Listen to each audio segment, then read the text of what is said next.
This is Starting the Conversation, and I'm Luis Gutierrez Mock. I'm with the UCSF Pandemic Initiative for Equity in Action. Today, we'll be talking about interviewing skills and building rapport, really thinking about setting the agenda and starting the conversation for contact tracing. Our learning objectives for the day are for you to be able to define active listening skills, to apply them to interviews, learn the steps to setting the agenda, and beginning the interview process itself. When we think about interviews and the contact tracing interviews, we have some key considerations. We want to first take a contact-focused approach to each call. It's really important. Each person who we're speaking with is unique in their circumstances and should be respected. We might think about this as saying, we're all in the same storm, but we're definitely not all in the same boat. Secondly, we want to think about our tone of voice, how information is conveyed, and how questions are asked really can help in building trust. Especially thinking about tone of voice because we're having a conversation on the phone with somebody, and really our tone of voice is the first thing that people are going to be able to pick up on. It can also be a lot of really hard, scary news. We're calling somebody who doesn't know us. We're trying to establish that trust and rapport right away. It's really important to try and understand the experience of the person who you're calling, the contact. Listen to their responses. And really thinking about finding ways to validate them and to show compassion. We'll talk a little bit more about that later. It's important to recognize that you're asking a lot of personal questions. The contact might not feel like sharing some of these questions. So in that case, we want to ask, really listen, and try to use some of the active listening skills that we'll be reviewing today to be able to elicit the information from the contacts. So I'd like to ground our discussion today about health coaching in a story by introducing you to Elsie. Elsie is one of the people on your contact list. She's 65 years old and immigrated from the Philippines when she was 14. Elsie was a middle school teacher for many years, and she recently retired. She speaks Tagalog and English. Elsie is pleasant when you speak with her. A couple of times she has to ask you to wait while she helps one of her grandkids get a snack. Elsie says she has a hard time keeping up with all of the news about COVID-19, and she finds the public health guidelines to be confusing. When you tell her that it's recommended that she quarantine for 2 weeks, she asks, well, isn't that what we're doing now? When you explain the difference between social distancing and quarantine, Elsie says, that's not going to work for me. My daughter needs me, or she can't work and pay rent. My neighbors depend on me to bring them groceries. I need to walk my dog. Thinking about Elsie's situation, can you think to yourself for a moment, what challenges does she face as she seeks to observe quarantine? What challenges do you notice? I think something like she has a lot of people depending on her. She's not sure that she can do this. She needs to take care of her dog. She has to help her grandkids. There's a lot of people who are really looking towards Elsie. We can reverse that and think about what strengths and resources Elsie has. Take a moment too to think about what strengths does she bring as she seeks to observe quarantine. And if you thought to yourself, she's got a really strong social network, you're right. She has a lot of people in her life who it sounds like would probably be a really great source of support for her. As contact tracers, we want to help our contacts identify the strengths that they have to bring in as they seek to quarantine so that they can be more successful. So as a culture, we can think of health coaching as an approach to talking with people that's client-centered, strength-based, and collaborative. So what does that mean? By client-centered, I mean meeting people where they are in the complex context of their lives and prioritizing their values and their concerns. In Elsie's case, she's the central support of a wide social network. Her daughter, her grandchildren, her neighbors, and even her dog depend on her. By strength-based, I mean that health coaching seeks to understand what people already know and what they are motivated to do, and to build on that knowledge and motivation. Elsie's expansive social network is also a strength as she seeks support for the period of quarantine.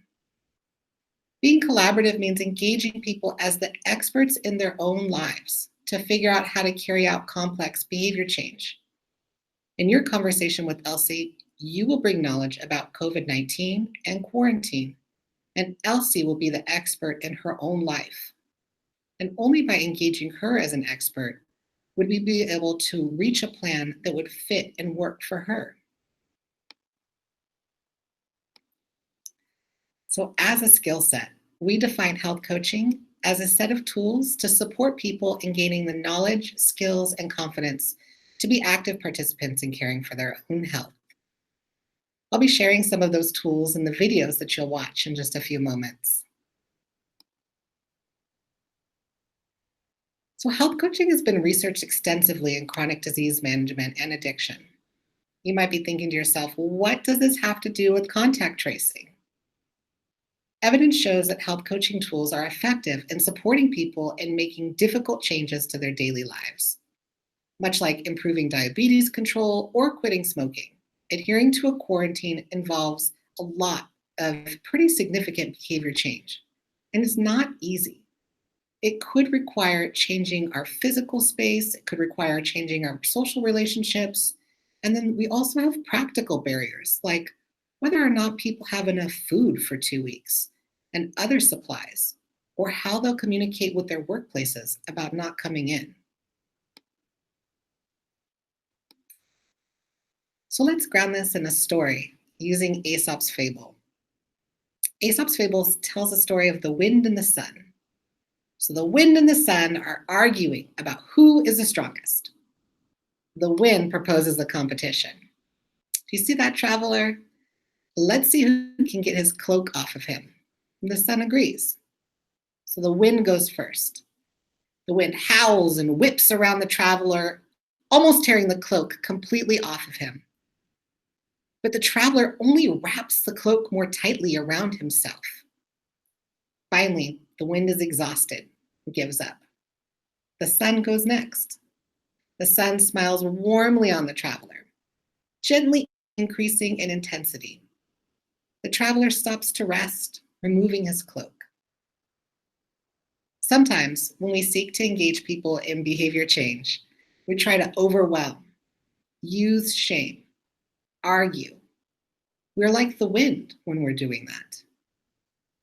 On the other hand, the sun encourages, empathizes, affirms, nudges, could even say reflects and nurtures. So this is an approach to helping people find a motivation and act on it that we want to take. So today, as you think about how to explore the challenges that you might experience as a contact tracer, I'd like you to come back to this image. What would it be like for you to look like the sun, to try to encourage somebody and support them in their behavior change, rather than trying to push them towards it and doing everything you can to get them to engage in that behavior change?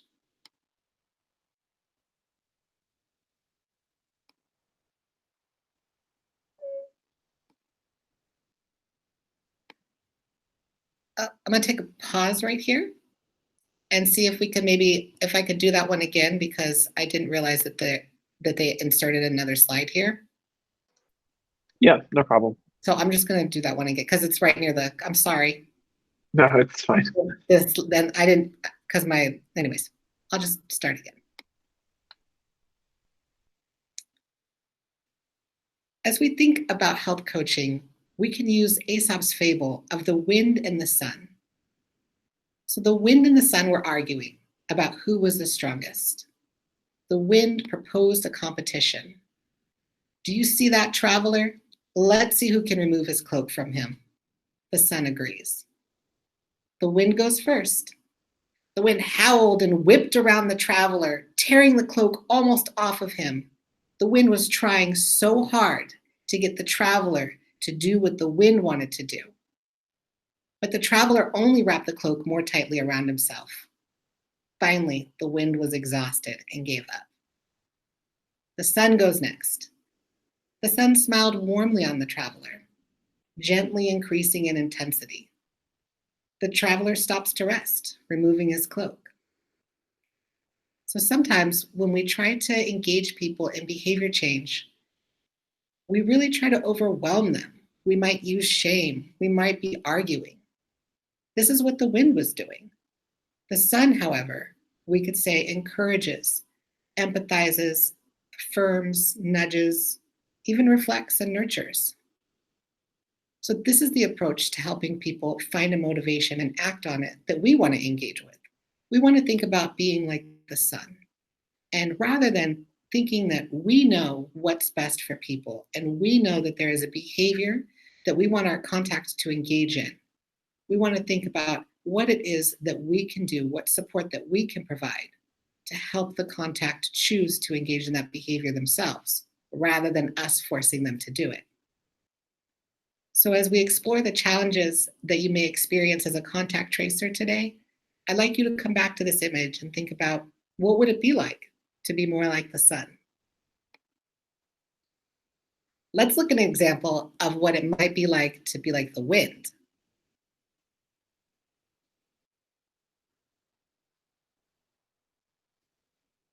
All right, after having watched that example, if you could think about how do you feel like, how do you think that contact is feeling?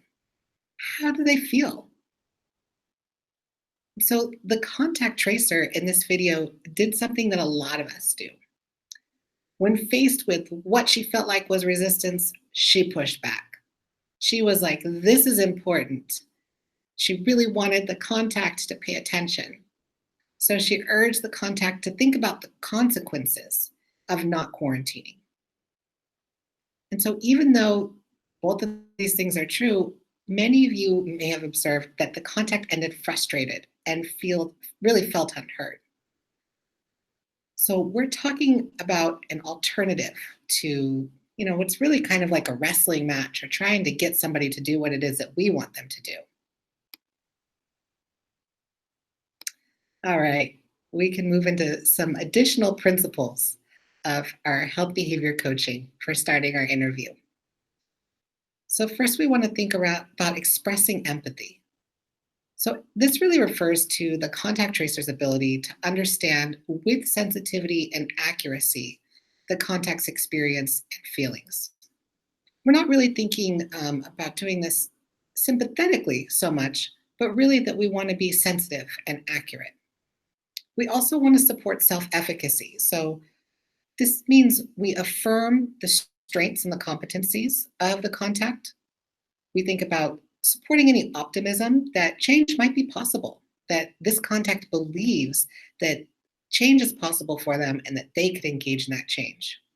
We communicate that the decision and responsibility to change behaviors belongs with the contact. And then believe in the person's ability to make positive changes in their own life. So help them to believe in their ability to make those changes. We can also think about using discrepancy and developing discrepancy.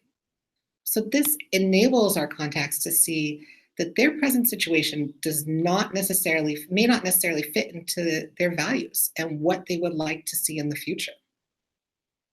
So this principle of developing discrepancy is really based on the understanding that the motivation for change is created when the person perceives a discrepancy between their present behavior and maybe some important personal goals.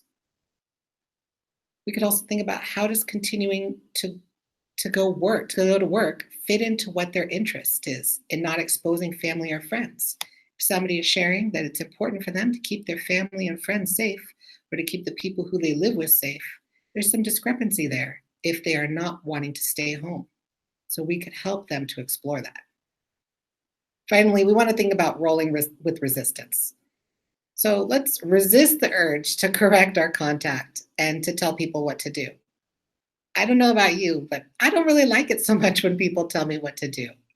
And so we want to think about helping our contacts decide what behaviors they'll engage and and then support them in those behaviors. Thinking about some of our active listening skills, we like to use the acronym of OARS. for when thinking about these. So that stands for open-ended questions, affirmations, reflective listening, and summarizing. This is a common acronym that's used in a lot of counseling styles. It can really help you to move more smoothly through the interviewing process. So our open-ended questions are ones that can't be answered by a simple yes or no. These are questions that might begin with like, how would you do something like that? Or can you tell me a little bit more about? We'll use these throughout the interviewing process, and it may be helpful to use them to interject to be able to understand the unique experiences of the person who's being interviewed. Thinking about affirmations, as the person responds to questions, in almost all cases, they're going to give you information about their concerns, their abilities, and their willingness to communicate honestly with you. When appropriate, we can use affirmations to help connect and engage the person. We might say something like, it's clear that you deeply care about your family, or it's impressive that you work so hard to provide for your family. We could also say something like, your questions show me that you're really interested in doing what you can to protect people. With reflective listening, people may communicate affect in their responses that may need to be recognized and validated. So these are feelings. Affects are the feelings that they could be communicating in their responses.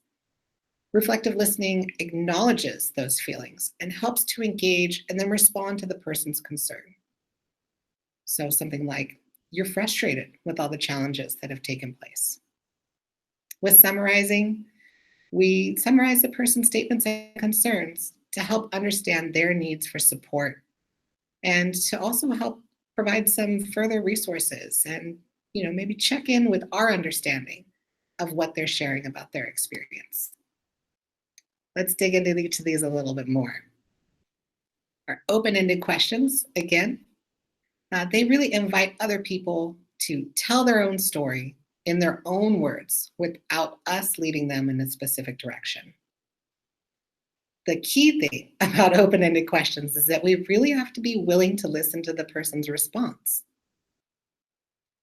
Closed-ended questions are ones that, again, are answered like a simple yes and no. So an example of a closed-ended question would be, do you know what COVID-19 is? Do you have any questions? Have you been social distancing?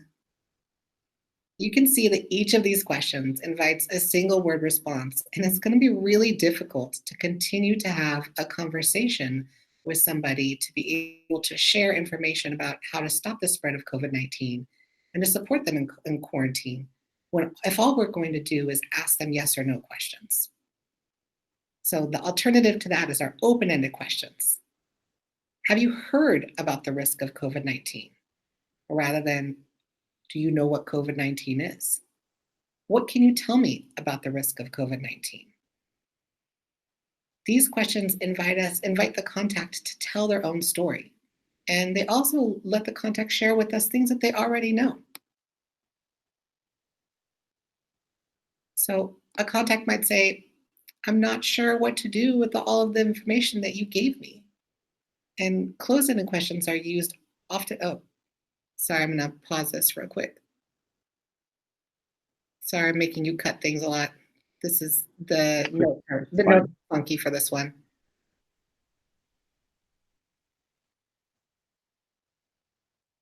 I don't know what Tim was thinking with the notes. I'll just start this slide over again.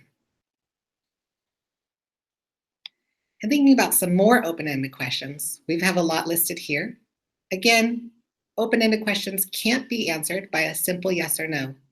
And they really help us to get a bigger picture of the contact's concerns and the situation within their life and really the context of their life.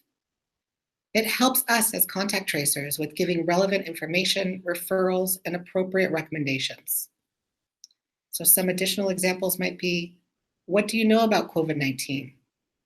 What support do you need in order to quarantine?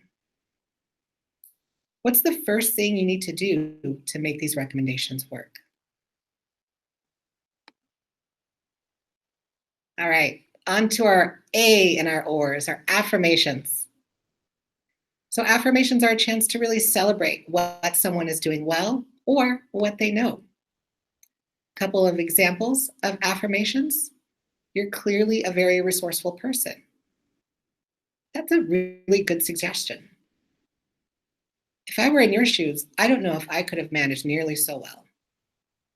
And we really want to think about using affirmations as much as we can, anytime, especially when people are sharing any positive behavior changes that we're seeking to support. So if we ask somebody, for example, what have you been doing to protect yourself from coronavirus? Or what have you been doing to stay safer from coronavirus? And the contact responds and says something like, I've been wearing a mask when I go out. I've been trying to stay 6 feet away from people. We want to really affirm those behavior changes. And we want to say, I'm so glad that you're wearing a mask. Thanks so much. It sounds like you really know a lot about how to protect yourself from COVID-19. Would you mind if I shared a few other ways that you could protect yourself and your communities from COVID-19?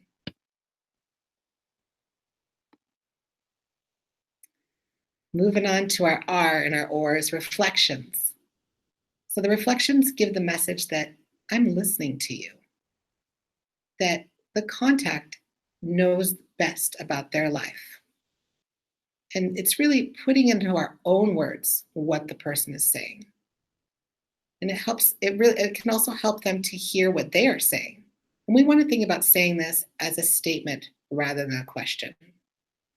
You know, questions might demand an answer and it can sound judgmental. Like if we were to ask, why aren't you staying home? Why haven't you stayed home as we discussed? It sounds really judgmental, and that's not the tone that we want to communicate to contacts. We want to support them, and we want to acknowledge that this is a difficult time and people are really trying the best that they can. And with these reflections, we can help get to some of the feelings that are behind some of the things that they might be sharing with us and saying. A few ways that we can engage with reflections are repeating or rephrasing. This is when we would substitute words or phrases and stay pretty close to what it is that the contact is saying themselves. We can think about paraphrasing. So we might restate what the contact is saying. And then we have the deepest form of reflection, which would be the reflection of feeling. So us as a contact tracers would emphasize the emotional aspect of communication through their feeling statements. And we could think of these reflective statements as like a small gift that we're offering to somebody when we listen carefully enough to distill down the essence of a feeling or idea. Finally, our S in the ORS stands for summary. So summaries really help to ensure that there's clear communication between the speaker and the listener. So we would want to begin with a statement indicating that we're making a summary. Like, let me see if I understand that. Here's what I've heard so far. Can you let me know if I've missed anything? We want to think about being concise. And then we want to end with an invitation or a question to ask them, is this correct? Is this information that I just summarized correct? Did I miss anything? What other points are there to consider if that is accurate?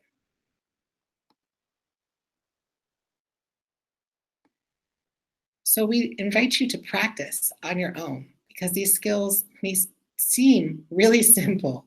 I promise they're harder than they look, and they really require a lot of practice. So if you could practice with some family or friends, just practice going through your ORs and using different skills within the ORs to be able to reflect back statements to your friends, to summarize statements, to use open-ended questions to elicit additional conversations, and to use some affirmations within a conversation. And I'm going to give you just a few examples of reflective statements, and you could, oh, geez, sorry.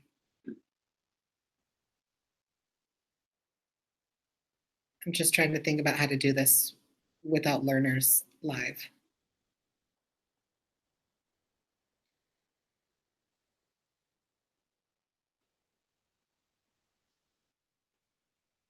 I'm going to list a few examples, and I'd like for you to think about how you might be able to provide a reflective statement to the examples. So, the first one, this is so unfair. I wear my mask and do everything I'm supposed to do, and still I get this? A reflective statement for that could sound like, you're really frustrated that you've been doing everything correctly and you still have to quarantine. Another example could be, first we have to shelter in place for months, and now I'm in quarantine for 2 weeks. How can anyone expect me to keep a job at this rate? We could say, sounds really difficult for you, and you're really concerned about keeping your job.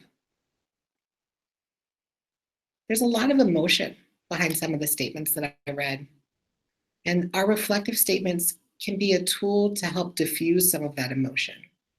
And we can also try to remember that as we're doing contact tracing, if we're hearing this emotion behind the voice of our contacts, we might think to ourselves that we don't know the context of this person's life.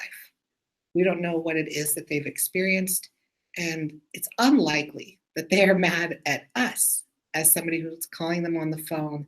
We've had a very brief encounter with them so far.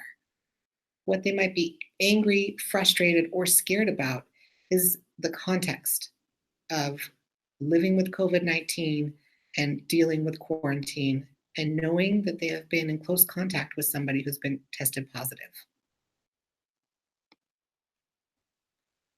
Let's watch an example of reflective statements used in the context of an interview. All right. So, welcome back. I hope you enjoyed that.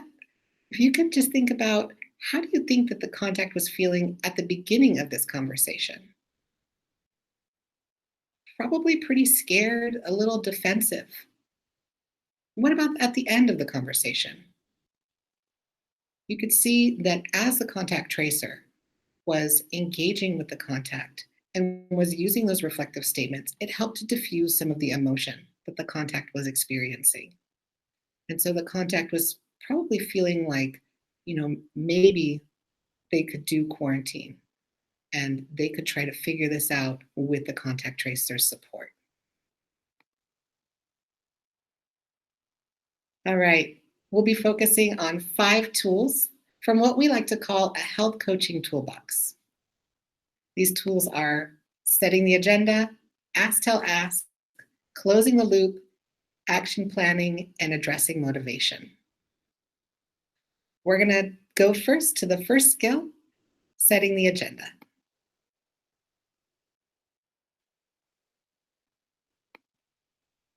Before we talk about what setting the agenda means, let's look at an example of what setting the agenda done poorly looks like.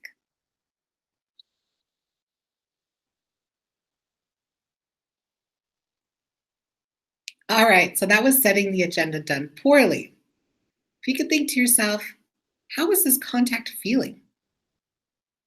So in the video, the contact tracer did not ask the contact about the contact's questions or her priorities for the conversation. So as a result, the contact was distracted by her unanswered concerns about getting her prescriptions. The contact tracer also did not lay out the goals of the call. And this resulted in the contact experiencing a barrage of questions without really understanding what the purpose was.